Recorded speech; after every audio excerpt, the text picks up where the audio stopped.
Hello, my friends, and welcome to another devotional connection. One of my favorite stories takes place in Matthew chapter 15, verses 21 through 28. In this story, a Canaanite woman from the vicinity of Tyre and Sidon comes to talk to Jesus.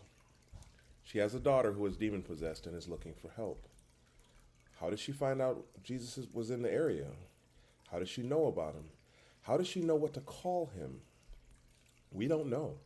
That part of the story isn't nearly as relevant as what happened next.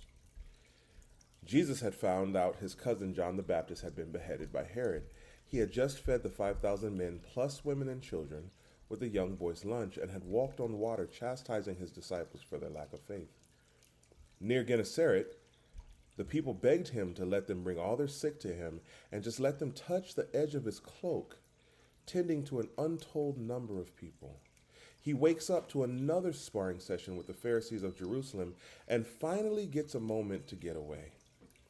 He retired to the countryside to get a much-needed reprieve, and here comes a woman, not from his people, crying out loudly in need. There is much and so much to this story that is an object lesson, but today I want to focus on this woman's faith. When she cried out to Jesus and he didn't respond, she was not deterred.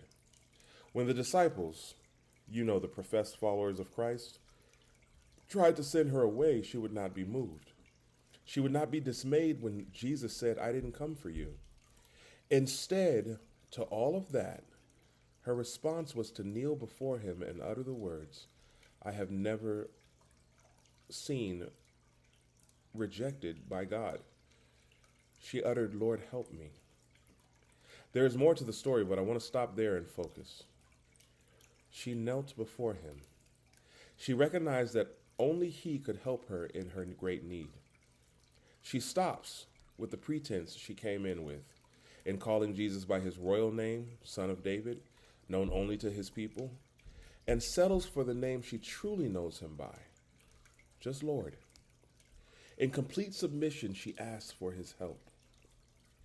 Now, I love this story because it reminds me how to respond to my King.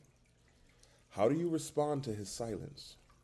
How do you respond to those professed followers of his who mean well but execute love poorly? How do you respond when Jesus says no? Do you get upset?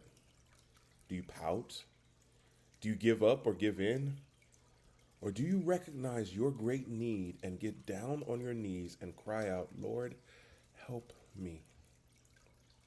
So many of us respond to our friends, our loved ones, our family in such a negative way, trying to manipulate a response when we don't get our way.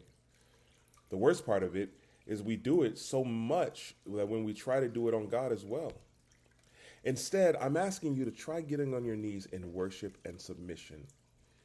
You need him greatly, and he is the author and finisher of our faith. Trust him, because his no comes from the same place as his yes. Comes from love. Talk to you again soon.